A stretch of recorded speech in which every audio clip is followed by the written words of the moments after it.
Okay, right. Bismillahirrahmanirrahim. Assalamualaikum warahmatullahi wabarakatuh, and a very good morning. So, we will continue our class. We are currently in chapter 3, and discussing about work and energy. Okay, so before I continue with a few more tutorial questions, let's recap about what we have learned. So, first, in this chapter, we talk about kinetic energy. Okay, energy in this in dynamics mostly refers to kinetic energy, because kinetic energy is the energy that all object has when it is in motion. Okay, so kinetic energy, we have discuss the formula that you need to use to calculate kinetic energy. So we have the formula T, that is equal to 1 over 2 m v square plus the rotation component, which is 1 over 2 ig omega square.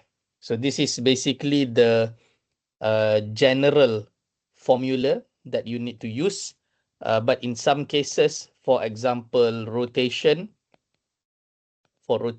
we can use T is equal to 1 over 2 IO omega square, where O is the center of rotation.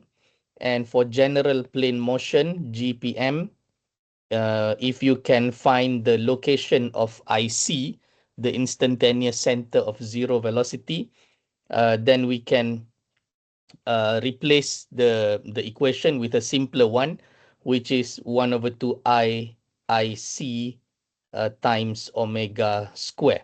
Okay, so this is basically the formula that you need to know to calculate the kinetic energy. And then we have learned about the work done. Okay, we have several types of work done.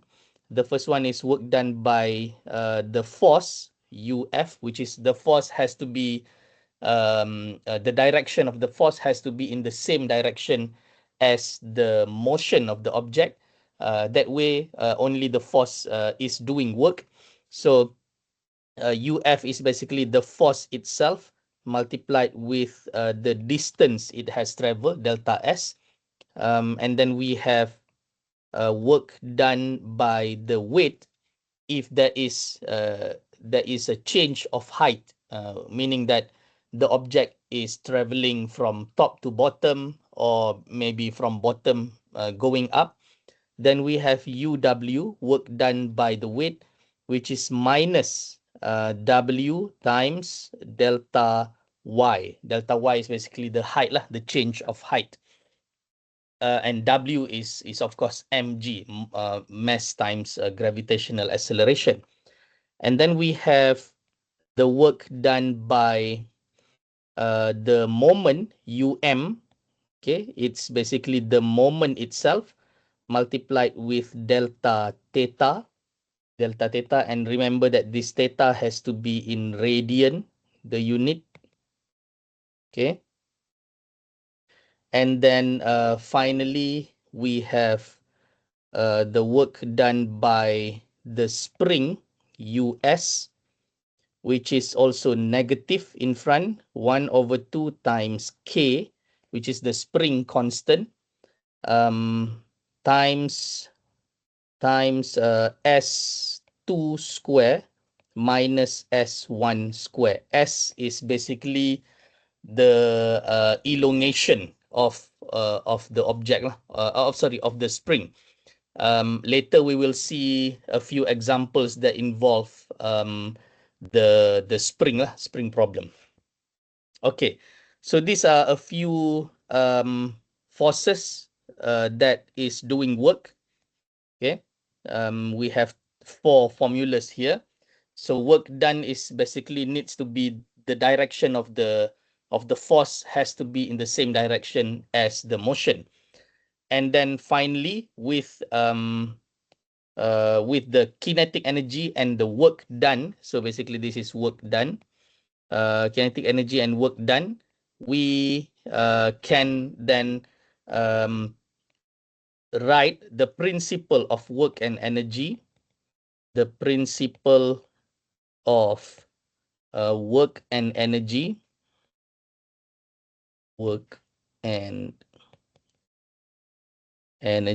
which says that T1 initial kinetic energy plus the total work done, total U, sometimes is written as U1-2, which means that the total work done to move from position 1 to position number 2 is equal to T2, which is the final kinetic energy. So this is the main formula that you need to know lah. T1 plus total U is equal to T2. Okay, so this is basically all the important informations or important formulas that you need to know for this particular chapter. So I also consider that this chapter 3, is also an easy chapter, so you should be able to get a good marks from this chapter. Okay, in the previous class we have done I think 2 examples, so let's move on to our next example for this chapter. So let's read this question. The uniform 25 kg slender rod is subjected to a couple moment, M equals to 150 Newton meter. If the rod is at rest when theta equals to 0, determine its angular velocity when theta equals to 90 degrees. So by looking at this figure and by reading the problem statement, we can know that the first position is basically here. This is the position number 1. Position number 2 is here. Okay, so because of the couple moment, the rod is rotating upwards from a vertical position like this to a horizontal position. Okay, so the first step is to draw the free body diagram. So we can draw the free body diagram at the first position first. So this is basically the center of gravity is here. Then we're going to have our weight pointing down like this. This is mg. Okay, and then we have the moment lah. The moment is here. This is moment m, 150 Newton meter. And we also have the reaction force. But as I have mentioned in the previous class, that the reaction force is not doing any work. Okay, reaction force is not doing any work because it is static at that position. So we can also draw the reaction force. This is basically OY. Sorry, this is OY. And this we can write this as OX. And these two forces does not do any work. And at the second position, we can draw the free body diagram, which is the mg is now here. This is point G, and we have mg here. So this is basically the free body diagram of this object lah, of this rod. Okay, so by looking at this free body diagram, we know that these two forces are not doing work, OX and OY. We have the moment. Definitely the moment is doing work because the rod has rotated 90 degrees. Okay, so the rotation is 90 degrees. Therefore, we know that theta is equal to 90 degrees is equal to pi over 2 radian. Okay, so we need to convert to radian. So once we have the theta, we can then calculate the work done by the moment which is equal to the moment multiplied with delta theta, with the change of angle.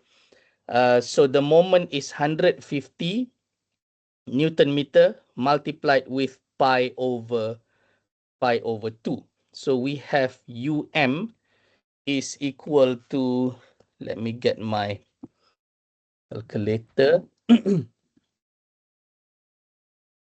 So UM is 150 times pi, and then divided by 2, you get 235.6 joule. 235.6 joule. So this is UM. Okay. And next, we can see that there is a change of height. The initial center of gravity is here, and it moved up here. Okay, the center of gravity is changing its position lah. So if you write down the letter G, this is the center of gravity at position 1, and this is the center of gravity at position 2. So basically, there is definitely a change of height. So we need to get what is the value of delta y. Okay, we need to get the value of delta y. So we can draw a line here, right? So delta y is basically pointing up there. This is your delta y. Okay, this is delta y, which is equal to half of the length of this rod lah, which is 0.75 meter. Okay, 0.75 meter. So this is our delta y.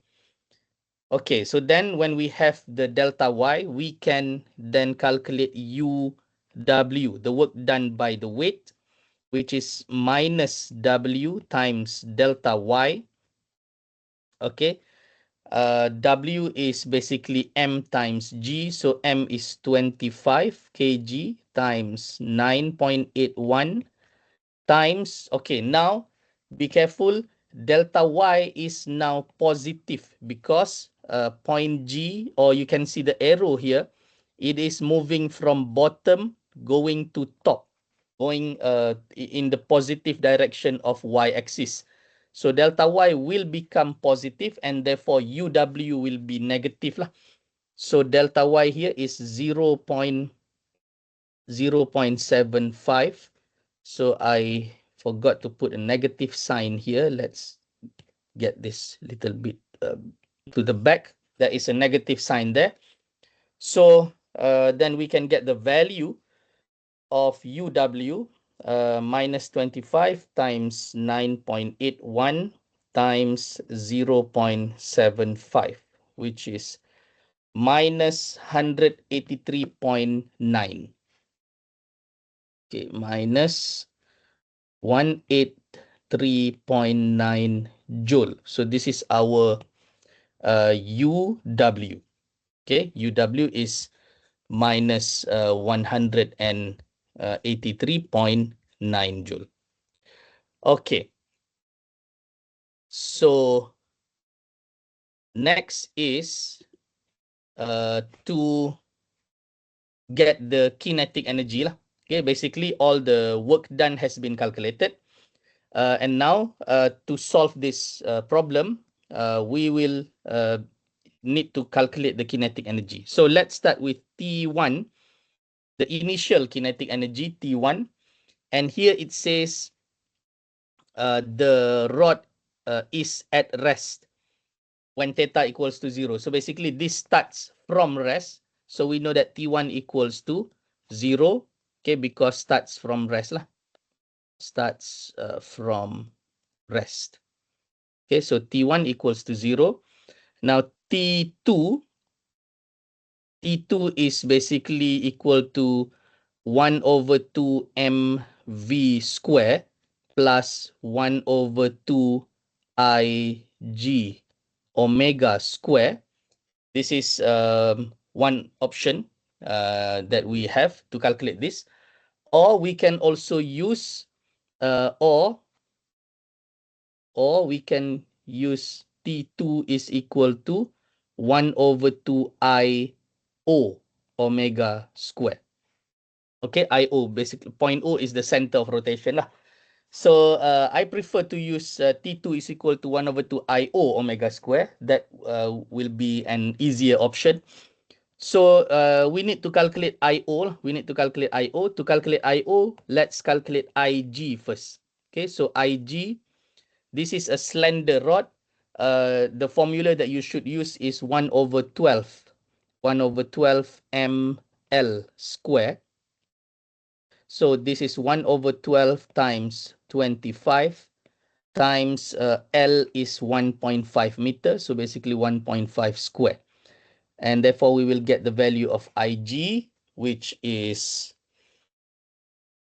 25 times 1.5 square divided by 12.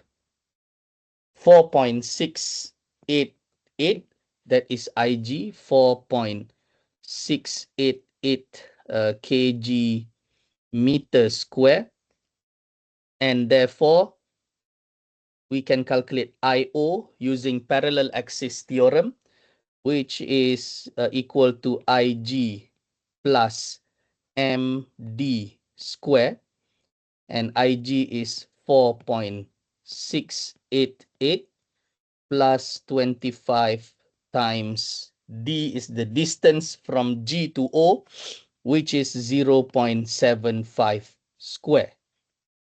Okay, so we will get the value of IO is equal to 0.75 square, 18.75.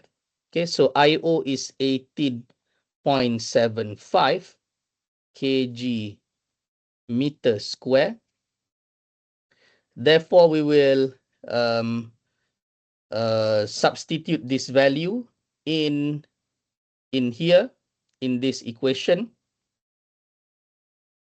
All right. So what we get is T2 is then equal to 1 over 2 times 18.75 times omega 2 square. This is the omega that we want to calculate. Determine its angular velocity when theta equals to 90 degrees. That is omega 2 lah, omega at position number 2. So we have T2 here is equal to 18.75 divided by 2. So 9.375. 9.375 omega 2 square. Okay. Then the last step is to apply the principle of work and energy. So we have T1 plus total U is equal to T2. Okay, so T1 is 0 plus total U is basically adding up all the work done lah. So we have 235.6 and then minus 183.9, that is our work done, is equal to 9.375 omega 2 square. Okay, and therefore we can get the value of omega 2 lah. Omega 2 will then equal to 235.6 minus 183.9 divided by 9.375, and don't forget to square root the answer, and you will get omega 2 is 2.348 radian per second. 2.348 radian per second. So this is basically our final answer. Okay. Any question on this particular example? Any question? All clear? Clear, sir. Okay. If there is no question, I will move on to the next example. Any question? No? Okay. Let's go on to the next example. Okay, let's read the question. The uniform 50 kg slender rod. Okay, still this is a slender rod, uniform slender rod. So you know the equation that we need to use, which is 1/12 ml square to calculate Ig. Is at rest at the position shown when a force P 600 Newton is applied at the bottom at point B. Okay. Determine the angular velocity of the rod when the rod reach vertical position. So basically what happened is that if we can draw, let's draw the initial position. This will be the initial position of the rod. So we have a like a tire here, like this. Okay, this is the initial position. And when a force P is applied to this point, let me zoom in. Okay, so there is a force P applied to this point, force P, which will cause the rod here to move and become straight like this. Become like this. Okay. So then this will be the first wheel. This will be the second wheel. Okay. So the black color is the initial position or the first position, and the blue color is the second position of the rod lah, of the rod. Okay, because of the force P pushing the bottom part of the rod. All right. So then let's draw the free body diagram of the first position. So if I zoom in to the first position, we're gonna have the weight. This is the center of gravity. We will have mg pointing down here. This is mg. And do we have any more forces acting on this? Yeah, this is in contact with the ground, with the surface. You can see point B and point A. So if I draw that, let's take a gray color. Okay, wait. Right. So if I draw the bottom surface here like this,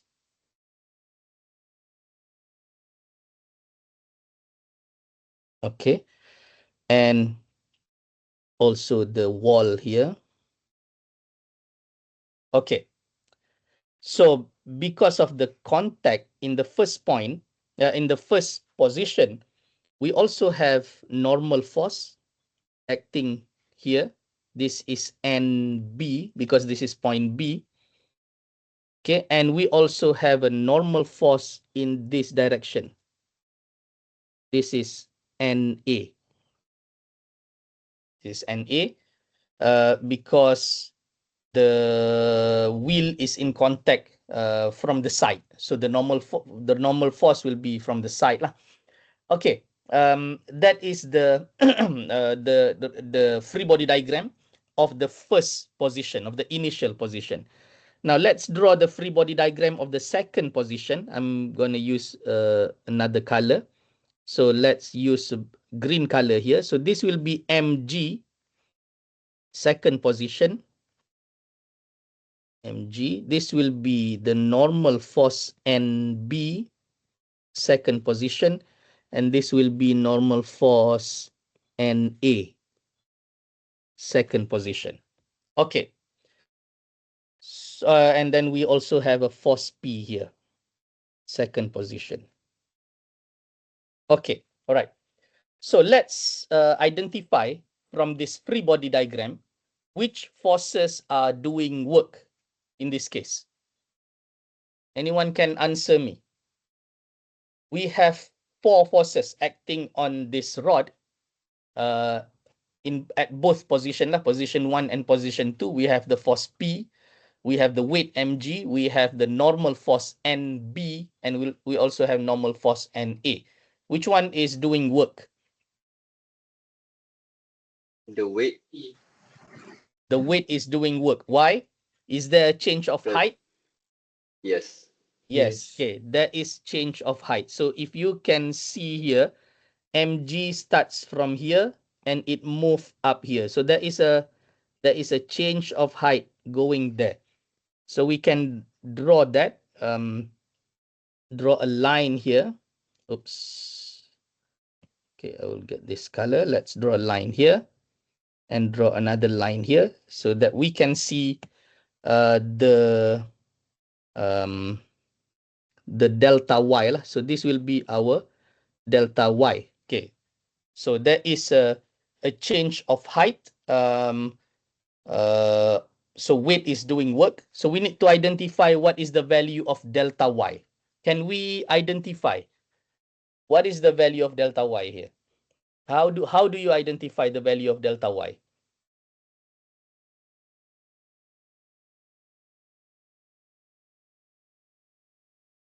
Any idea?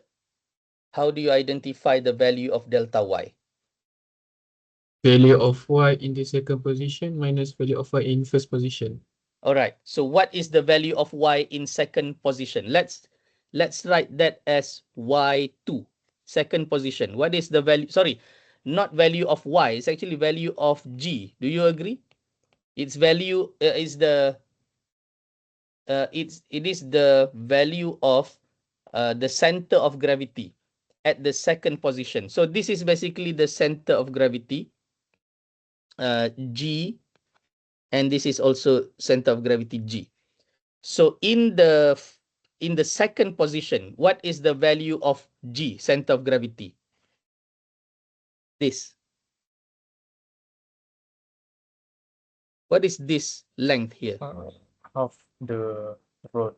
Half of the length of the rod, which is 2.5 meters. So this is G2. I'm going to call this G2 is 2.5 meter. Okay. Now G1 is basically, let's use an orange color. G1 is basically this distance. This is G1. Okay, what is the value of G1? 2. Sorry? 2. 2. How do you get value of G1 as 2? 4 divided by 2. 4 divided by 2. 4 divided by 2. Are you sure? Yes.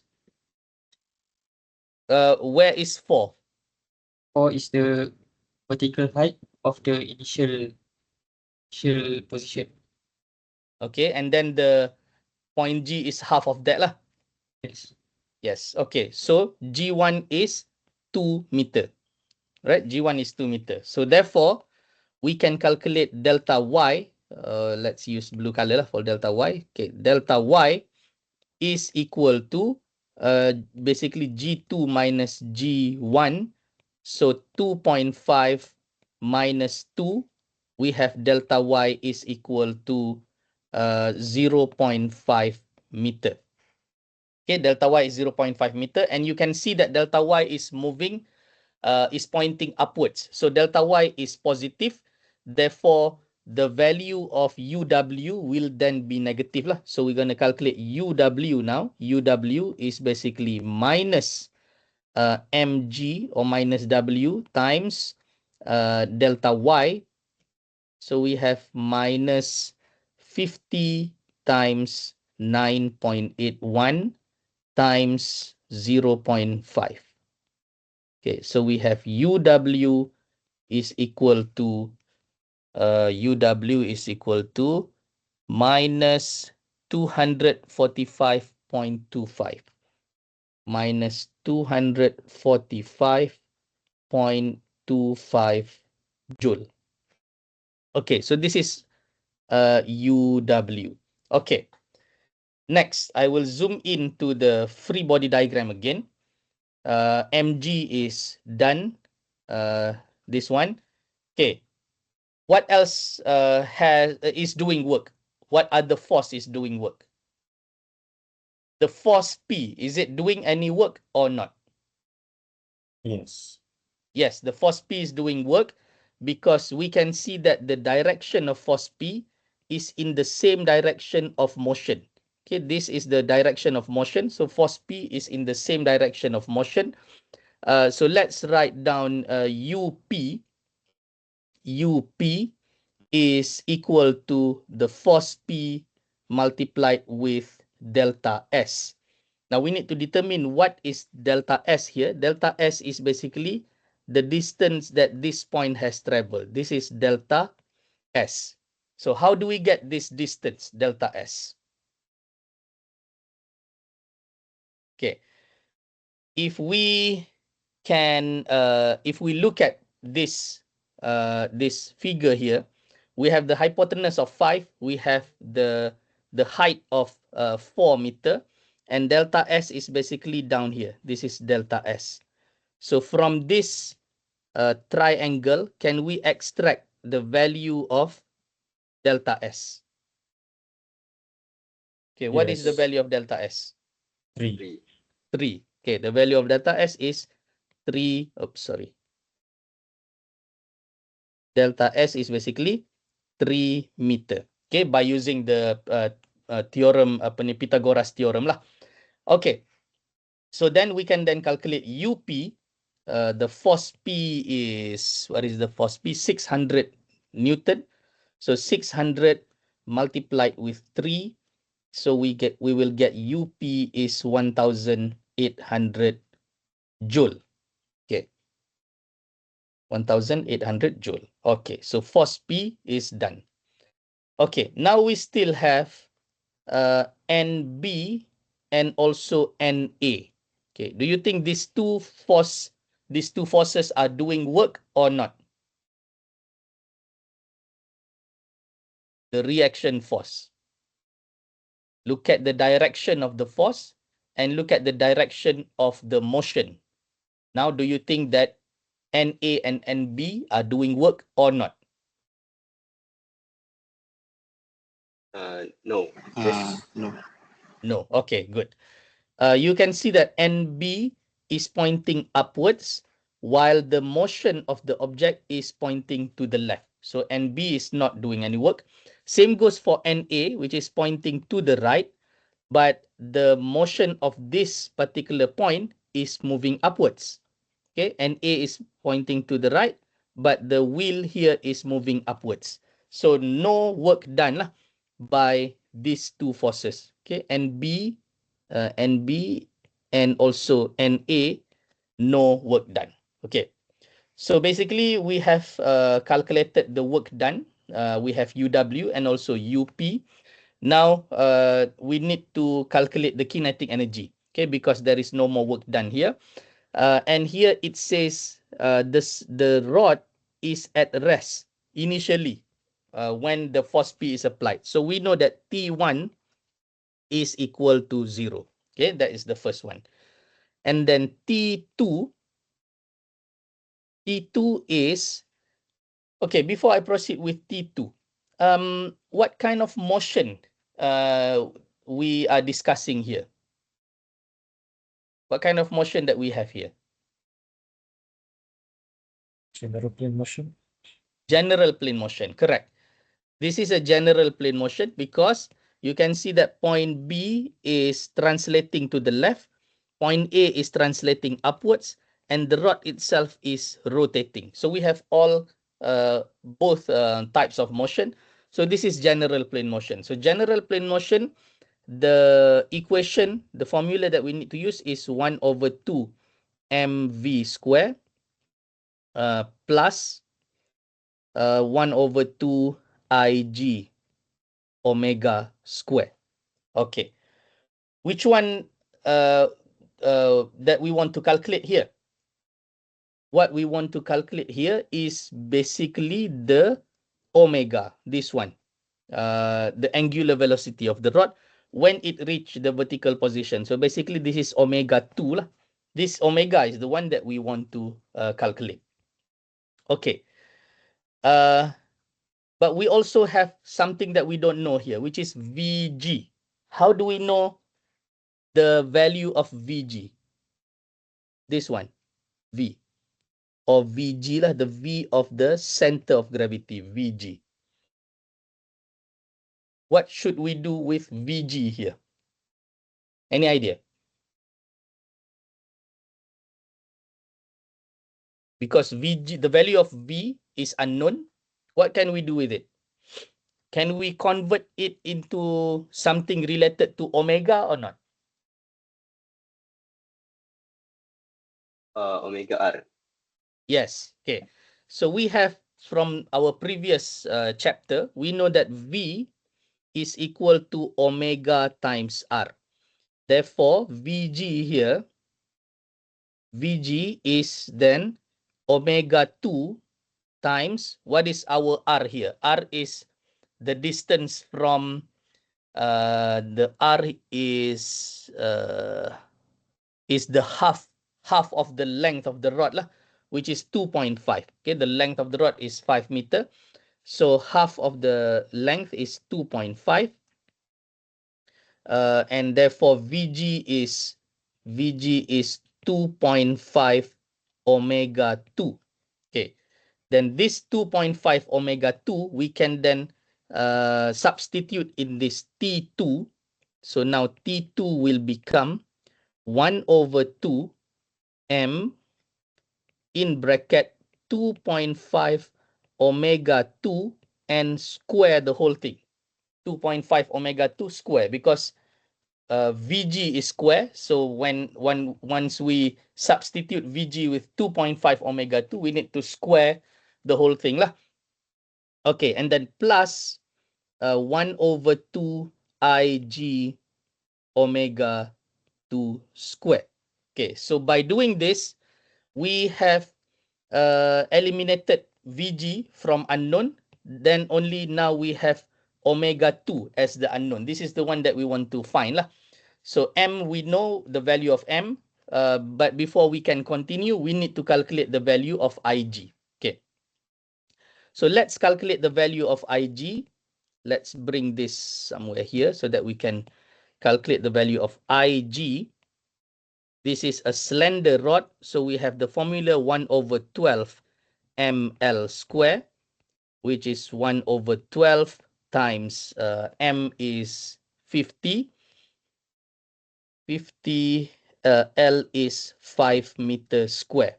So we have the value of IG, which is equal to 104.17. 104.17 kg meter square. Kg meter square. That is IG. Okay, and then we can substitute in this equation lah. So let's bring this equation over here. So we have T2 is 1 over 2 times 50 kg times 2.5 square. What is 2.5 square? So we need to get 2.5 square is equal to 6.25. So this will be 6.25 omega 2 square, right?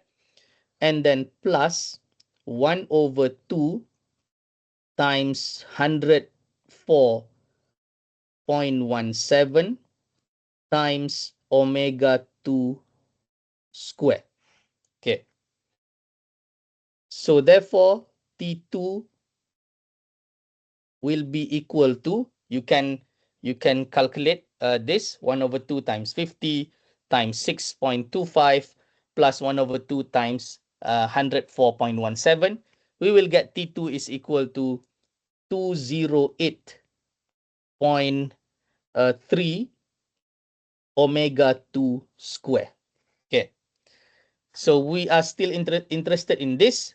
Then to get the value of omega 2, we will then apply the principle of work and energy lah. Okay, the principle of work and energy. I will need to make this smaller so that we have enough space.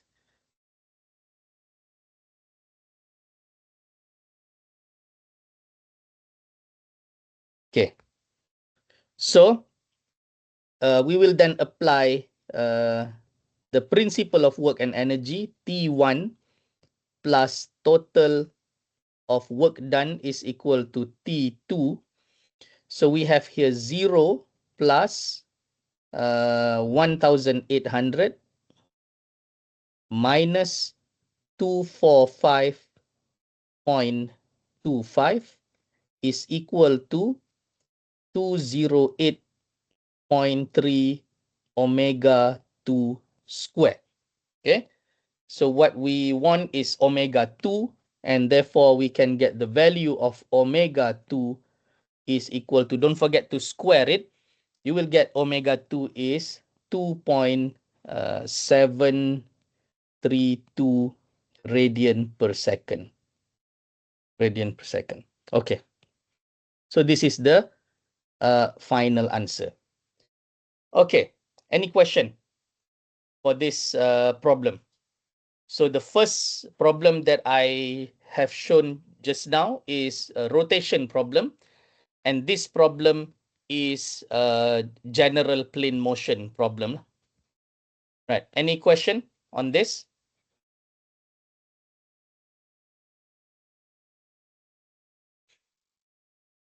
Any question? No question? Okay, if there's no question, all right, if there's no question, let's move on to maybe the last example for today. We will continue with a few more examples next week, Tuesday. So this will be the last example for today. Let's read the question. 50 kg wheel is subjected to a force of 50 Newton. Okay, we did the calculation of work done of this problem previously. If the wheel starts from rest and rolls without slipping. Okay, so the one that I want to highlight here is rolls without slipping. Okay, determine its angular velocity. Still, we want to calculate omega 2 after it has rotated 10 revolutions. The radius of gyration is given 0.3 meter. Okay, remember, this is a non-homogeneous object. That is why the radius of gyration is given. Okay, so let's, I think we have drawn the free body diagram of this, and we have determined what is the force that is doing work. So let's draw again the free body diagram very quickly. So we have mg pointing down. We have, sorry, let me draw mg maybe up here. Okay, this is mg pointing down. We have the normal force here, and A, and we have the force P. We have the force P that we need to get the component. So one component of force P is pointing this way, the other component is pointing down. So this is, all right, so this is P, this is P cos 30. This is P cos 30 degrees, and this one is P sine 30 degrees. Okay, and we know the direction of motion is pointing this way. This is the direction of motion. Direction of motion. So we know that there is no change of height. So mg is not doing work. Normal force is also not doing work. And also P sine 30 is also not doing work. Okay, because only P cos 30 is in the direction of motion. Okay, so we need to calculate the UF lah, in this case UF, which is equal to P cos 30, P cos 30 times delta S, how far the wheel has traveled. But delta S is not given here. We did this before. We have to use the revolution given, 10 revolution. So one revolution is equal to 1 revolution is equal to 2 pi r, the circumference, 2 pi r, which is 0.4 meter. So we get 0.8 pi, the distance travel. And therefore, for 10 revolutions, this will become 8 pi in meter. So this is the distance that the wheel has traveled after 10 revolutions. Therefore, we can calculate UF, which is P is 50 cos 30 degrees multiplied with 8 pi. Okay. And therefore, we get UF is equal to 1088 joule. Okay. This is the value of UF. Okay. 1088 joule. Okay. Now, it says wheel starts from rest here. Okay, so therefore we know that T1 is equal to 0. Okay, wheel starts from rest. And now we want to calculate T2. Okay, I want to highlight another possibility or a method when it says rolls without slipping. So when it says rolls without slipping, we know that the contact point here is the location of IC. Okay, this is the location of IC. So to calculate T2, we can use, instead of the long equation, to calculate the apa tu, the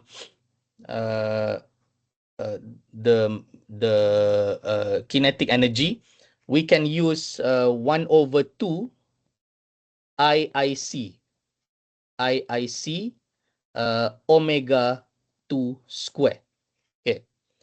So what we need to find here is to find to calculate the mass moment of inertia about point IC lah, IIC. Okay, to get IIC, first we need to calculate IG first, or in this case it is called IO lah, sebab this is given as KO. Okay, mass center dia dipanggil O, and dia bagi KO. So to follow the question, we will write this as IO. Okay, kalau dia kata mass center G, kg equals to 0.3, then we use IG lah. It's the same, only the notation is different. So IO is basically M times KO square.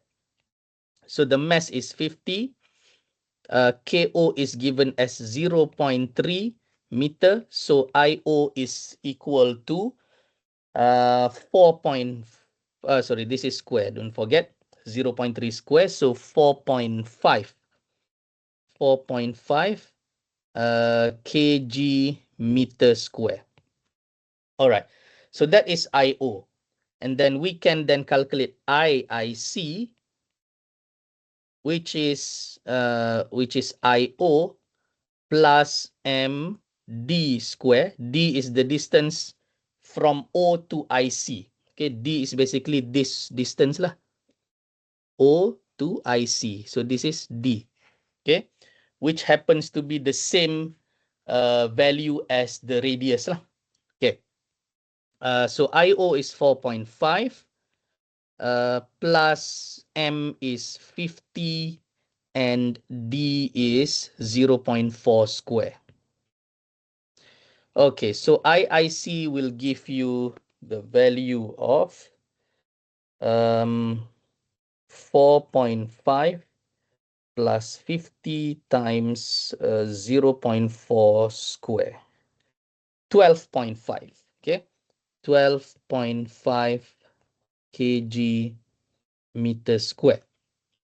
Okay, so then we can substitute this value in this equation to get the value of T2. So 1/2 times 12.5 omega 2 square. Therefore, T2 is 12.5 divided by 2, 6.25. 6.25 omega 2 square. Okay, so we have T1, we have UF, and we have T2. So then we can calculate omega 2 by applying the principle of work and energy, right? We have T1 plus total U is equal to T2, right? So from here, T1 is 0 plus we only have one work done, which is UF. So 1088 is equal to 6.25 omega 2 square. All right. And therefore, we can get the value of omega 2, which is 1088 divided by 6.25. And do not forget to square root it, which you will get 13.19. 13.19 radian per second. So this is the angular velocity of the wheel after it has rotated 10 revolutions. Okay, this is the final answer. Any question so far? Any question on these three examples that I have shown today? All clear?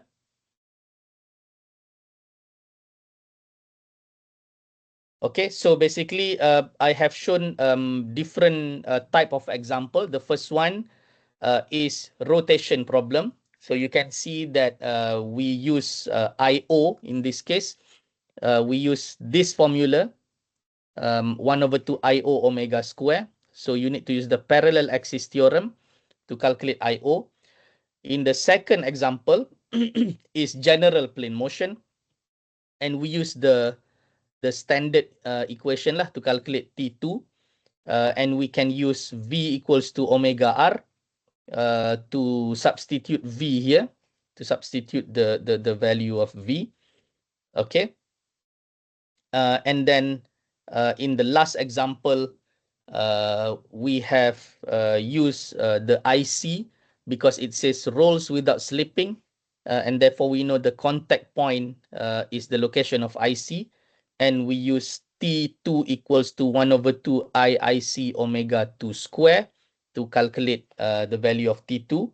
And we get this. And finally, applying the principle of work and energy to get the value of the angular velocity. Okay, any question before we end the class for today? No question? Okay, so we will have one more class to finish this chapter, which is on Tuesday next week. We will do a few more examples and which have spring involved, which involve spring. We have not done any examples that involve spring so far. So we will see a few examples in the next class that involve spring, and that would be the last class for this chapter on Tuesday. And on Thursday, we will go into the last chapter of dynamics class. And on Thursday also, I will do quiz 3 that will come from this chapter, which is chapter 3. Okay, if there is no more question, or if there's no question from you, that will be the end of today's class. Thank you for joining the class today. I will share the recording of this session in the WhatsApp group, and you can play back for better understanding. Okay, any question before I end? No? Slide ni upload dekat Kalam tak? Saya belum upload dekat Kalam. Nanti saya akan upload di YouTube first. And saya akan share dalam WhatsApp group, and then I will upload in Kalam as well. Okay, any question? Saya ada soalan. Yes. So macam equation yang IO plus MD square ni kan. So D ni apa sih? D ini adalah distance daripada point IC ke point O. Oh, IC ke point O. D is the distance from this to this. This is D. Okay, this is dalam chapter 2 pun saya banyak kali tunjuk. Saya buat arrow macam ni. D is the distance between these two. IC ke IO. Kalau your parallel axis theorem is IO is equal to IG contohnya plus MD square, then D is the distance from O to G. Whatever in here and here is your distance of D. So dalam case ni, if you look back in the picture, point O is here, center, and IC is down there dekat contact point. So D is basically the distance from the center point to the contact point with the ground lah, IC. Okay? Any more question?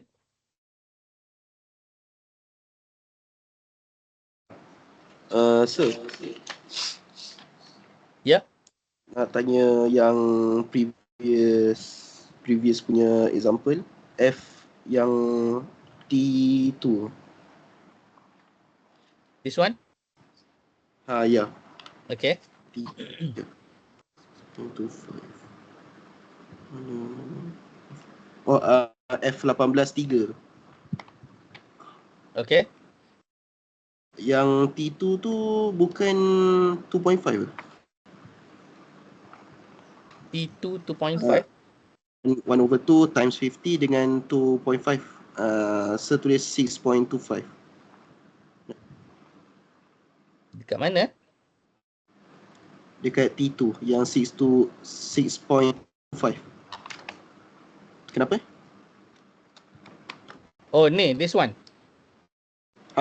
You mean this one? Okay. Ini sebab saya dah okay, dia asalnya adalah 2.5 kuasa 2. Kalau you tengok dekat sini, dekat sini dia the whole bracket ni, the whole bracket kuasa 2 kesemuanya. So saya dah kuasa kuasa 2 kan 2.5 ni, dia jadi 6.25. Omega 2 ni saya dah masukkan kuasa 2 kat dalam dia. Okay, dapat. Okay, 6.25 tu adalah 2.5 kuasa 2. Sebab dia kuasa 2 ni, saya takut you terlepas pandang untuk kuasa 2 kan 2.5 ni. Sebab yang asalnya kuasa 2 ni adalah for the whole bracket. So 2.5 kena kuasa 2, omega 2 pun kena kuasa 2. Dua-duanya kena kuasa 2. Okay, sir. Okay, alright. Right, any more question? Sir. Yeah. Saya ada soalan yang untuk exercise first kali kita buat tadi. First kali, okay. Ni. So, sir, bila kita kira T2 ni, kan kita guna formula 1/2 IO omega square kan? Yeah. Kenapa kita guna IO instead of IG untuk point O ni?